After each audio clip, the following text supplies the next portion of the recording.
नमस्कार, BTV news में स्वागत है आपका। आइए खबरों की शुरुआत करें, उससे पहले नजर डालते हैं हेडलाइंस पर। महंगाई, बेरोजगारी और खाद्य पदार्थों पर लगाई गई जीएसटी के खिलाफ कांग्रेस ने दिया धरना। केंद्र सरकार पर लगाया जन विरोधी नीतियों को लागू करने का आरोप। जबलपुर राज्य आर्थिक अपराध प्रकोष्ठ की बड़ी कार्रवाई। मध्य प्रदेश पूर्व क्षेत्र विद्युत वितरण कंपनी के पूर्व सहायक यंत्री दयाशंकर प्रजापति के बालाघाट प्रेमनगर स्थित निवास में ईओडब्ल्यू का छापा। आय से अधिक संपत्ति की शिकायत पर रेड कार्रवाई। और रानी दुर्गावती विश्वविद्यालय में एबीवीपी कार्यकर्ताओं ने किया उग्र प्रदर्शन। विश्वविद्यालय के कुलपति डॉक्टर कपिल देव मिश्र को प्रदर्शनकारी कार्यकर्ताओं ने सौंपा मांग पत्र।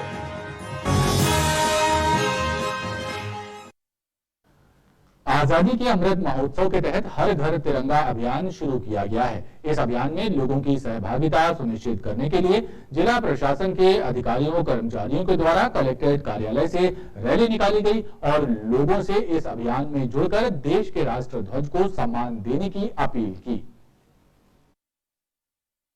हर घर तिरंगा अभियान के तहत कलेक्ट्रेट कार्यालय के अधिकारी कर्मचारियों ने तिरंगा यात्रा निकाली और शहरवासियों से इस अभियान में जुड़ने की अपील की।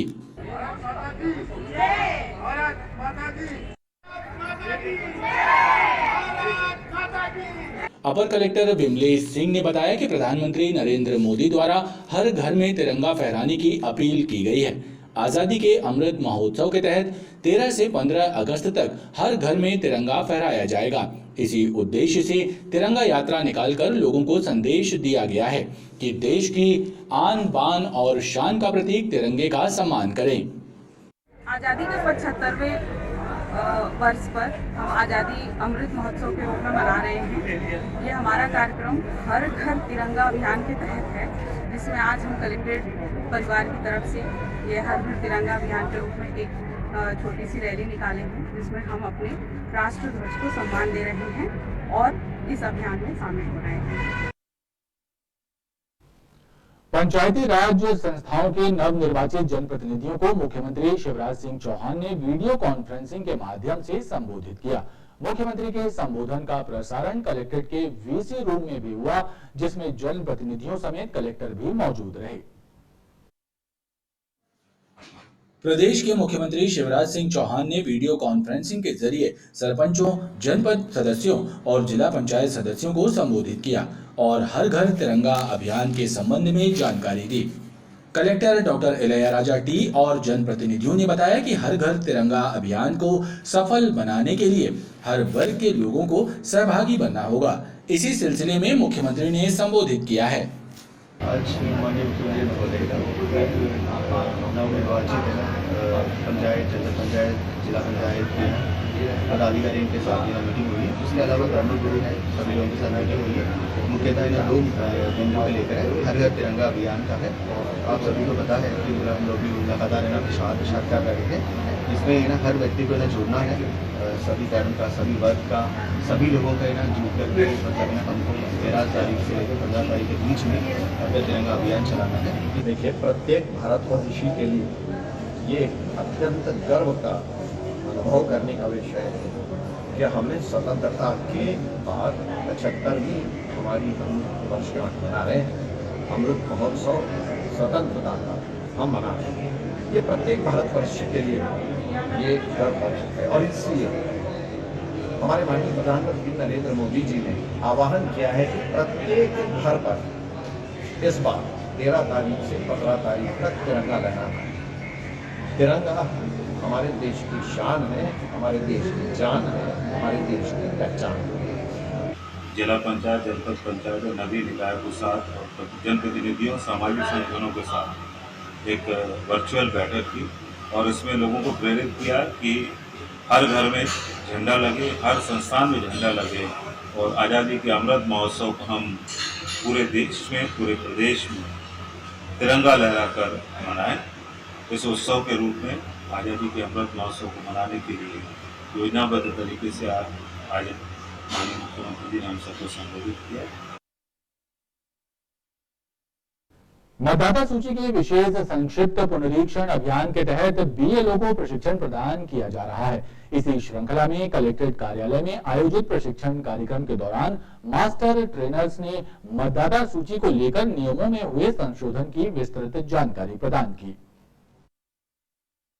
कलेक्ट्रेट कार्यालय में आयोजित प्रशिक्षण के दौरान मास्टर्स ट्रेनर्स ने बीएलओ को मतदाता सूची प्रकाशन को लेकर नियमों में हुए संशोधन की जानकारी दी। ट्रेनर्स ने बताया कि किस तरह से नए नियमों के तहत परिचय पत्र बनाए जाने और उनमें सुधार किया जाना है। वहीं निर्वाचक नामावली के अंतिम प्रकाशन की प्रक्रिया के बारे में भी विस्तृत जानकारी प्रदान की गई।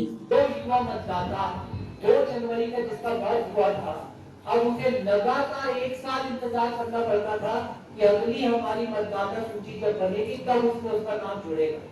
अब ये सारी चीजें मासिक आधार पर संग्रहित होंगी। जबलपुर कलेक्टर कार्यालय में उनके सभागार भवन कक्ष में आज संभागीय स्तर के मास्टर ट्रेनर की ट्रेनिंग आयोजित की गई है। इस प्रशिक्षण में जिले के 4 जिले के मास्टर ट्रेनर प्रशिक्षण ले रहे हैं और हम लोग राज्य स्तर से प्रशिक्षण लेके आए थे। वो प्रशिक्षण में यहाँ पे मैं डॉक्टर गजेश खरे, प्रमोद श्रीवास्तव जी, रश्मि सिंह मैडम और मनोज पाटकर ये ट्रेनिंग दे रहे हैं। ये ट्रेनिंग खासकर बीएलओ सुपरवाइजर के लिए ट्रेनिंग है। इसमें एक गरुड़ ऐप आया है। गरुड़ ऐप के माध्यम से बीएलओ आधार नंबर का संग्रहण करेंगे, क्योंकि निर्वाचक नामावली में आधार का डाटाबेस बनाना है। ये भारत निर्वाचन आयोग के निर्देश के अनुसार ही प्रशिक्षण का आयोजन किया गया है। इसमें 6B 7, 8 जो फॉर्म निर्वाचक नामावली के लिए प्रचलन में थे, उनमें थोड़ा संशोधन किया गया है और उस संशोधन को ये बताया जा रहा है। और गरुड़ ऐप के माध्यम से उन फॉर्म्स को कैसे भरेंगे, उन प्रारूप को कैसे भरेंगे, इस पर आज यहाँ प्रशिक्षण में एक्सरसाइज कराई जा रही है। अंकुर अभियान के तहत योगमणि गौशाला तिलवारा घाट में पौधारोपण कर पर्यावरण संरक्षण की अलख जगाई गई। इस अवसर पर जन अभियान परिषद के सदस्यों ने पौधों के संरक्षण और संवर्धन का संकल्प लिया। प्रकृति के संरक्षण के लिए मध्य प्रदेश शासन द्वारा चलाए जा रहे अंकुर अभियान के तहत जिला प्रशासन एवं जन अभियान परिषद के सहयोग से तिलवारा स्थित योगमणि गौशाला में विभिन्न किस्मों के पौधे रोपे गए। इस अवसर पर जन अभियान परिषद के प्रदेश संयोजक डॉक्टर जितेंद्र जामदार ने बताया कि पर्यावरण संरक्षण के लिए लगातार कार्य किया जा रहा है और इस अभियान के तहत उन्होंने भी पौधा रोप कर उनके संरक्षण का संकल्प लिया है। नर्मदा जी के तट पर, नर्मदा जी के किनारे योगमणि गौशाला में आज 11 पौधों का वृक्षारोपण हुआ है। इसमें आम के, सीताफल के, चीकू के पौधे हैं और जैसा कि आप देख रहे हैं बहुत अच्छे क्वालिटी के लगभग 5 फुट हाइट के पौधे आज यहाँ पर रोपे गए हैं।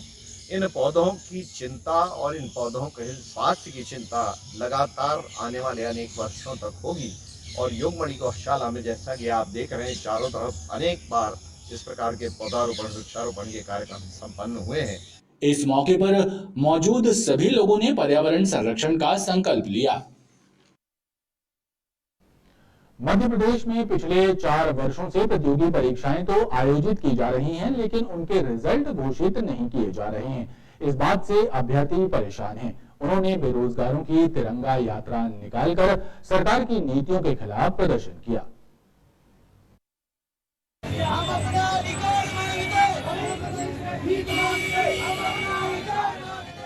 एमपीपीएससी, व्यापम, एमपीएसआई और पटवारी परीक्षा जैसी प्रतियोगी परीक्षाओं के अभ्यर्थियों ने सरकार की नीतियों के खिलाफ प्रदर्शन किया और बेरोजगारों की तिरंगा यात्रा निकाली। बेरोजगारों ने आरोप लगाया कि मध्य प्रदेश में प्रतियोगी परीक्षाएं तो आयोजित हो रही हैं, लेकिन उनके रिजल्ट घोषित नहीं किए जा रहे हैं, जिसकी वजह से युवा वर्ग हताश है। लेकिन प्रदेश सरकार बेरोजगारों की तरफ ध्यान नहीं दे रही है।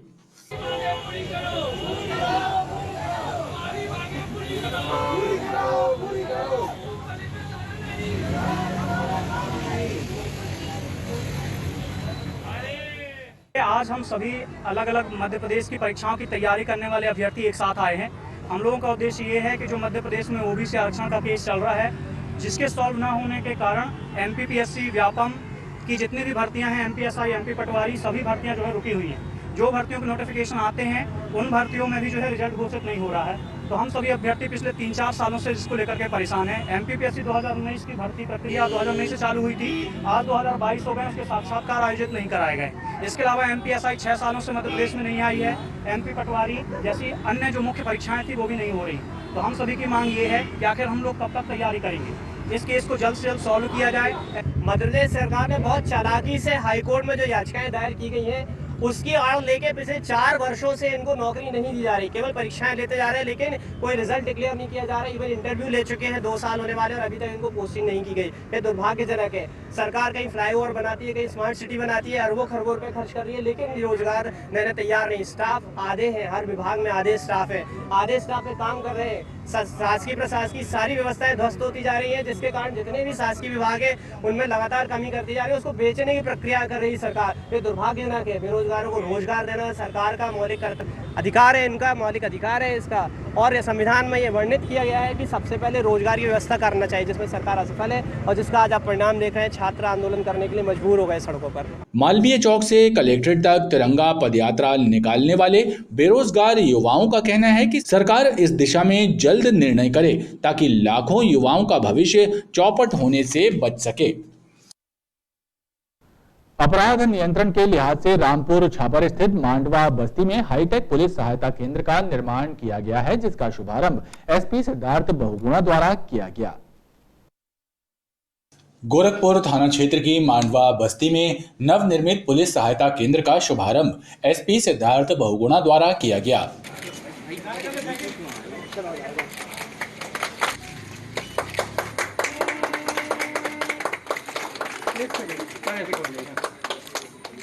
एसपी सिद्धार्थ बहुगुणा ने बताया कि अपराधों पर नियंत्रण के लिहाज से ये हाईटेक पुलिस सहायता केंद्र काफी कारगर साबित होगा। इसमें अत्याधुनिक सीसीटीवी कैमरे लगाए गए हैं।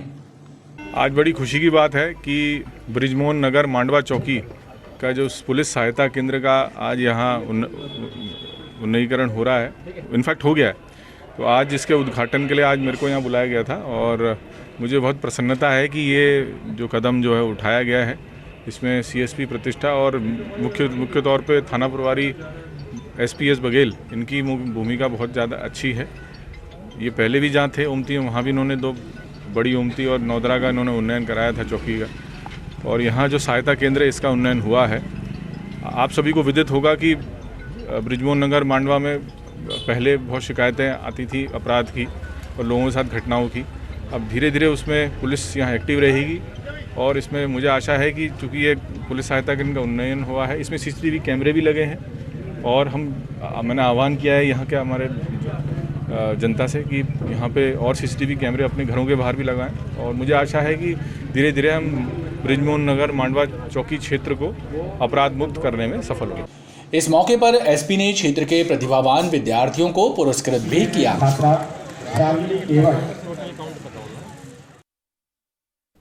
राज्य आर्थिक अपराध प्रकोष्ठ जबलपुर की टीम ने मध्य प्रदेश पूर्व क्षेत्र विद्युत वितरण कंपनी के सेवानिवृत्त सहायक यंत्री दयाशंकर प्रजापति के बालाघाट स्थित निवास पर शुक्रवार की सुबह छापा मारा।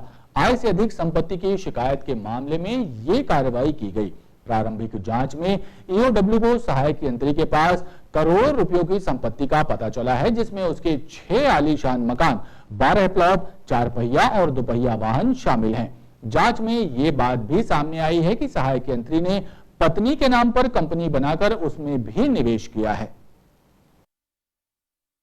मध्य प्रदेश पूर्व क्षेत्र विद्युत वितरण कंपनी से सेवानिवृत्त सहायक यंत्री दयाशंकर प्रजापति के बालाघाट स्थित निवास पर शुक्रवार की सुबह ईओडब्ल्यू जबलपुर की टीम ने छापामार कार्रवाई की। एसपी ईओडब्ल्यू जबलपुर देवेंद्र प्रताप सिंह राजपूत के निर्देशन और ईओडब्ल्यू के उप पुलिस अधीक्षक माननीय मंजीत सिंह के मार्गदर्शन में आय से अधिक संपत्ति के मामले की जांच के लिए टीम बालाघाट प्रेमनगर स्थित सहायक यंत्री के निवास पर कार्रवाई करने पहुंची थी। प्रारंभिक जांच में ही टीम को सहायक यंत्री की करोड़ों की संपत्ति का पता चला, जिसमें 6 आलीशान मकान और 12 प्लाट जेवरात शामिल हैं। इसके अलावा सहायक यंत्री दयाशंकर प्रजापति ने अपनी पत्नी के नाम से कंपनी बनाकर उसमें भी लाखों का निवेश किया है। इस संबंध में भी पड़ताल की जा रही है। ये आर्थिक अपराध प्रकोष्ठ को एक शिकायत प्राप्त हुई थी, जिसमें मध्य प्रदेश पूर्वी क्षेत्र विद्युत वितरण कंपनी लिमिटेड के सहायक इंजीनियर श्री दयाशंकर प्रजापति के विरुद्ध आय से अधिक संपत्ति अर्जित करने का आरोप लगाए गए थे। शिकायत की जांच उप निरीक्षक श्रीमती कीर्ति शुक्ला के द्वारा की गई और जांच में जो साक्ष्य प्राप्त हुए उसके आधार पर पाया गया कि इनके जो आय के वैधानिक स्रोत हैं उसकी तुलना में लगभग 280% इनके द्वारा व्यय और संपत्ति अर्जित करना पाया गया। प्रथम दृष्टया आय से अधिक संपत्ति अर्जित करने के आरोप प्रमाणित पाए जाने से इनके विरुद्ध भ्रष्टाचार निवारण अधिनियम की विभिन्न धाराओं में प्रकरण पंजीबद्ध कर विवेचना में लिया गया है। प्रकरण की विवेचना उप पुलिस अधीक्षक श्री मंजीत सिंह द्वारा की जा रही है और विवेचना के प्रक्रम में इनके और निवेशों की जानकारी और संपत्तियों के डिटेल्स प्राप्त करने के लिए माननीय न्यायालय से सर्च वारंट प्राप्त करके आज सर्च कार्य प्रारंभ की गई है। सर्च कार्य मौके पर जारी है। अभी तक जो शिकायत जांच में साक्ष्य प्राप्त हुए हैं उसके आधार पर ये पाया गया है जो दस्तावेज मिले हैं उसमें इनके 6 मकानों का विवरण हमको मिला है जो बालाघाट के विभिन्न इलाकों में है और 12 प्लॉट के बारे में भी जानकारी मिली है। इसके अलावा एक 4 पहिया वाहन और 2 पहिया वाहनों की जानकारी मिली है। साथ ही यह भी सूचना है कि इनकी पत्नी के नाम पर इन्होंने कंपनी बनाकर के उसमें भी भारी मात्रा में निवेश और संपत्ति अर्जित की गई है जिस संबंध में दस्तावेजों के आधार पर आगे कार्रवाई की जाएगी। बहरहाल ईओडब्ल्यू विभाग की कार्रवाई जारी है। विभाग के अधिकारियों को छापे की कार्रवाई में संपत्ति संबंधी दस्तावेज भी मिले हैं जिनका सत्यापन और जांच की जा रही है। महंगाई, बेरोजगारी, अग्निपथ योजना और खाद्य पदार्थों पर लगाई गई जीएसटी के खिलाफ कांग्रेस कार्यकर्ताओं ने सिविक सेंटर में धरना दिया। कांग्रेस कार्यकर्ताओं ने केंद्र सरकार पर आरोप लगाया कि उनकी नीतियों के कारण देश की जनता परेशान है। कांग्रेस के राष्ट्रीय नेतृत्व के आह्वान पर नगर कांग्रेस कमेटी के सदस्यों ने सिविक सेंटर में धरना देकर केंद्र की भाजपा सरकार के खिलाफ विरोध प्रदर्शन किया। कांग्रेस कार्यकर्ताओं ने आरोप लगाया कि बढ़ती महंगाई, बेरोजगारी और खाद्य पदार्थों पर लगाई गई जीएसटी के कारण देश की जनता परेशान है, लेकिन सरकार उस ओर ध्यान नहीं दे रही है। साथ ही अग्निपथ जैसी योजनाओं के जरिए युवा बेरोजगारों का मजाक उड़ाया जा रहा है। कहानी 5% जो चालू हुई थी आज 28% ही जाके सीमित हो गई और हमारा ये पूरा विश्वास है जब तक ये हिटलरशाही की सरकार भारत में रहेगी, रंगा और बिरला की सरकार, तो ये 28% नहीं ये 50% भी होगी। आज पूरे हिंदुस्तानी कांग्रेस पार्टी के आह्वान पे महंगाई, बेरोजगारी, अग्निपथ जैसी आम युवाओं के साथ खिलवाड़ करने वाली योजनाओं के खिलाफ ये धरना प्रदर्शन है। पूरा देश करा रहा है महंगाई से, पर जो हिंदुस्तान की सरकार अपनी पीठ थपथपा रही है। इन सब मुद्दों को लेकर आज का धरना प्रदर्शन है जिसमें पूरे शहर के हित में कांग्रेस पार्टी जो है आज यहाँ धरना प्रदर्शन कर रही है और मेरे को उम्मीद है कि पूरे देश में जो इस समय धरना प्रदर्शन चल रहा है ये सरकार की नींद खोलने में कामयाब होगा। बहुत दुखद है, इस देश को कहाँ भारतीय जनता पार्टी ले जाना चाहती है ये समझ से परे है। आप अपनी सारी एजेंसीज को दुरुपयोग करते हैं। आप महंगाई को चरम पे लेके आए हैं। आप बेरोजगारी इतनी इस देश के अंदर कभी नहीं थी। आपके वादों के ठीक उलट आपने इस देश के हालात को बिगाड़ा है। हमारा रुपया आज पाताल में जा गिरा है। इतनी बुरी स्थिति कभी हमारे रुपए की नहीं थी, कभी इतनी आर्थिक स्थिति हमारे देश में खराब नहीं थी। कांग्रेस कार्यकर्ताओं ने कहा कि जन विरोधी नीतियों को सरकार जब तक वापस नहीं लेती है तब तक संघर्ष जारी रहेगा।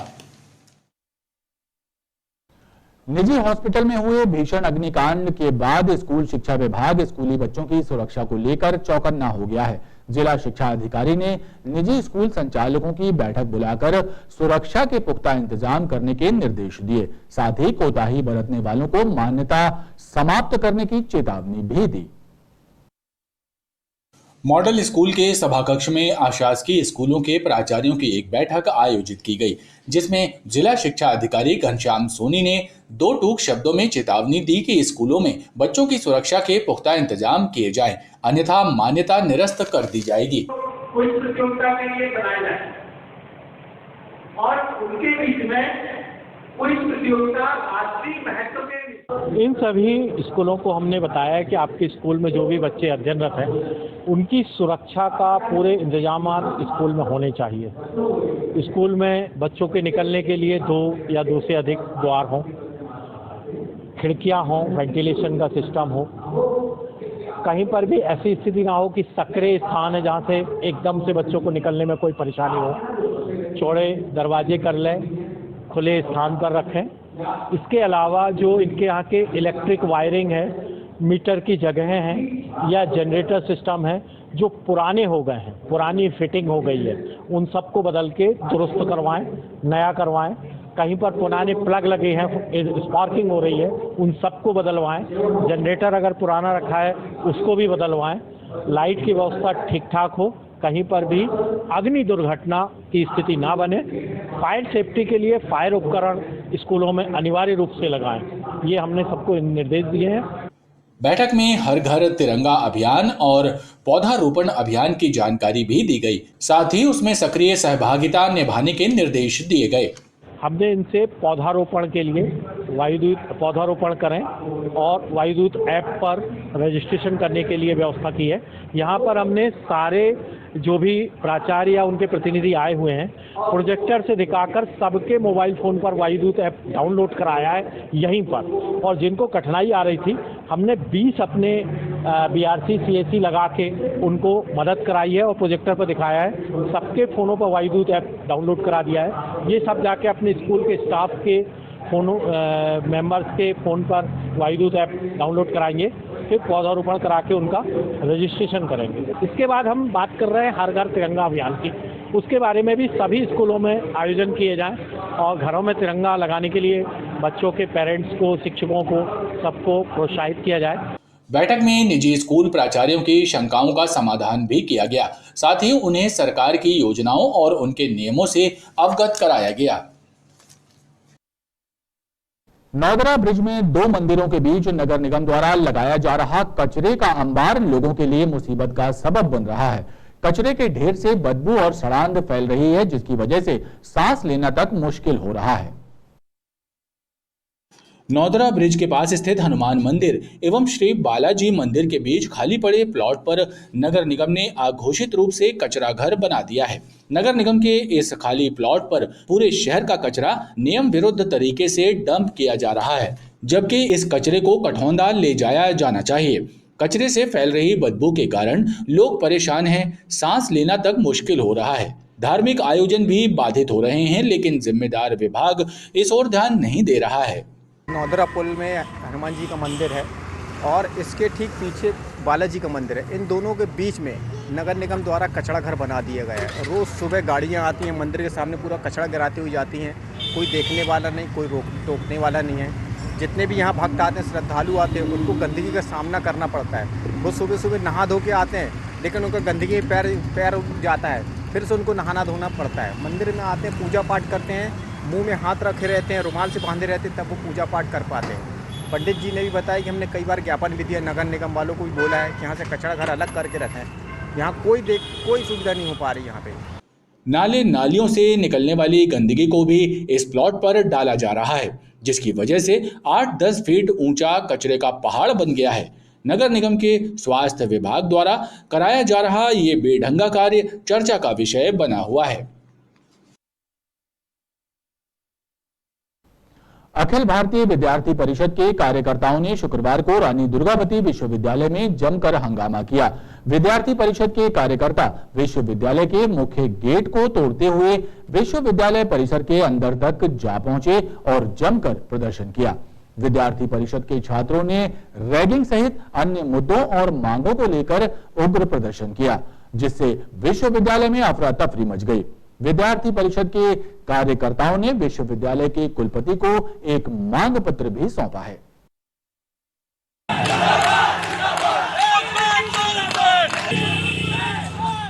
रानी दुर्गावती विश्वविद्यालय में शुक्रवार को जमकर हंगामा हुआ। रैगिंग सहित अन्य मांगों और मुद्दों को लेकर एबीवीपी के सैकड़ों कार्यकर्ता विश्वविद्यालय पहुंचे, जहां उन्होंने उग्र प्रदर्शन किया। विद्यार्थी परिषद के कार्यकर्ता विश्वविद्यालय परिसर में घुस गए।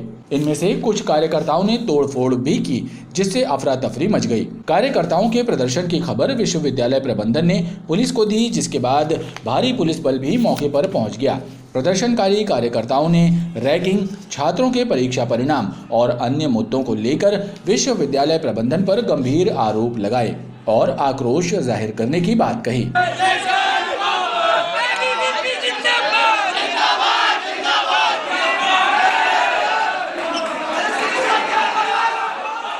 आज रानी दुर्गावती विश्वविद्यालय के वाइस चांसलर महोदय, रजिस्ट्रार महोदय एवं समस्त ईसी मेंबर को बुलाकर प्रदर्शन किया गया। इसका रीजन ये है कि रानी दुर्गावती की प्रत्येक अधिकारी विगत 1 वर्ष से सो रहा है।